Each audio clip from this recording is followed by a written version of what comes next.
Okay, we are rolling back live here at FPA NorCal with Kelli Cruz from Cruz Consulting. Kelli, thanks for joining us. Thank you for having me. All right, you bet. I was looking forward to this. I know you spoke earlier today. Heard some great things about your presentation. Unfortunately, I had to miss it as I've been doing this kind of all day.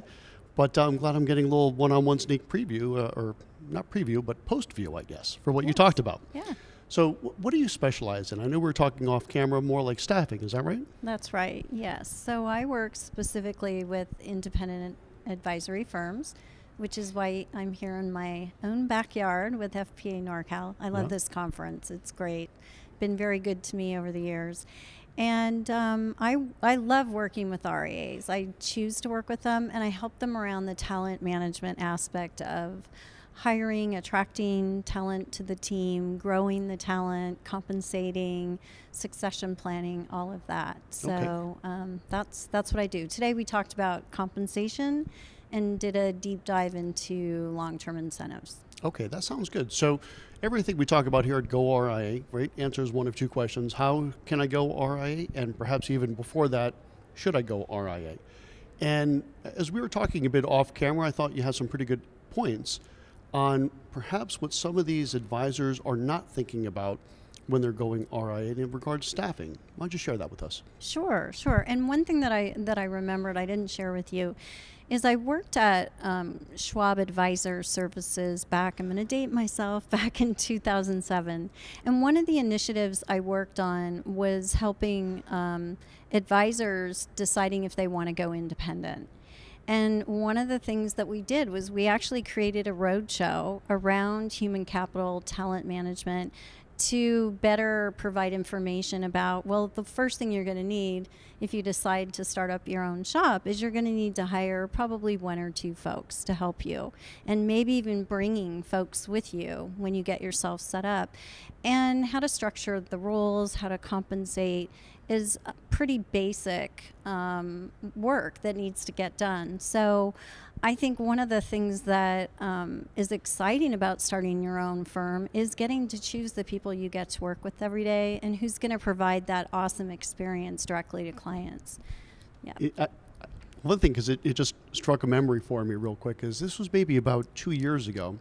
And I was having just a great week at work. It was a Friday, and I was having a glass of wine with my wife, and I was like, man, I am so fortunate that I really love everyone I work with.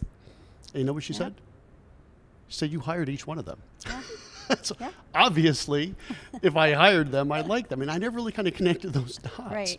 But when you're at a big firm, you get what you get, and you can't get upset. That's so I think that's a really good point. Yeah. The opportunity to recruit. One of the things we do help our clients with is we all know we have a bias to kind of hire people that remind us of ourselves.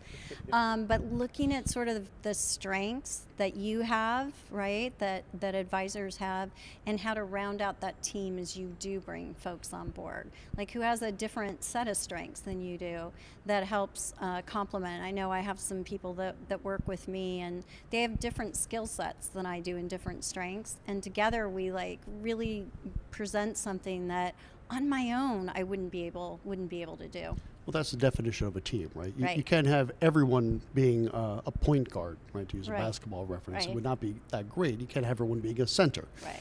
which is amazing for me to use a basketball analogy because I'm not really a huge sports fan. Well, I am. So a lot of my friends in the audience are like, is he using a sports analogy? Wow, that's unlike Chuck. Well, anyone that knows me is like, wow, he must have done some research on Kelli. I'm a huge sports fan. Is that right? Yeah, I'm hoping those T-Wolves pull another one out, Timberwolves, but we'll see. All right, sounds good. Well, thanks for clarifying that for me. Okay, good stuff. So, we don't have too much time left, but I do want to leave the audience with some specificity. So what you've given us so far is great, but what is maybe one or two things that these advisors that are looking to go independent and they need to staff up, one or two things they really have to keep in mind? Sure.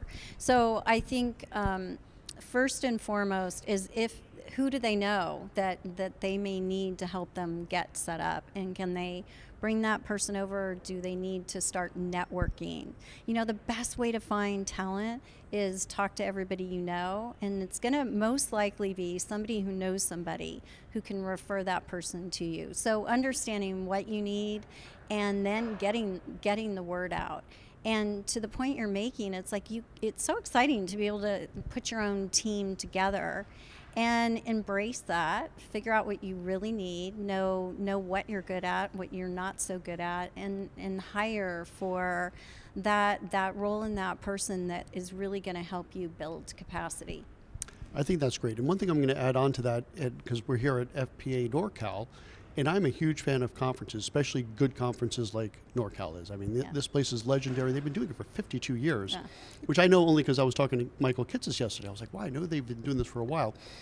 The reason why I bring this up to kind of piggyback on your thought there is you got to go to conferences. Yes. If you're looking to do anything in any industry, I'll speak to our industry. If you're looking to go RIA, come to these conferences. Absolutely. Talk to the people that have done it. If you're looking for staff, lots of people here, great networking opportunities, and you can find some people here as well. Yep. So good. You have one more for us? Well, I do. Just to follow up on that, there are interns that come to these conferences. The gentleman at lunch was telling me that he bumped into somebody networking here at NorCal FPA, and he's found his contingency plan. His wife has been so concerned about this, and he said, I get to go home tonight and tell her, hey, I found somebody George, who can don't help. come home until you have a contingency plan. Okay. Exactly. That's awesome. Well, that seems like a great place to end it for today. Absolutely. Kelli, thanks so much for joining me on this. Thank you so much, Chuck. Okay, real good. And so for those of you in the audience, we have one more to go. So stay with us. I'll be back in about one more hour. I've been talking for 2 days. Let me get my words out in one more hour with our last segment for today here at FPA NorCal. We'll see you soon.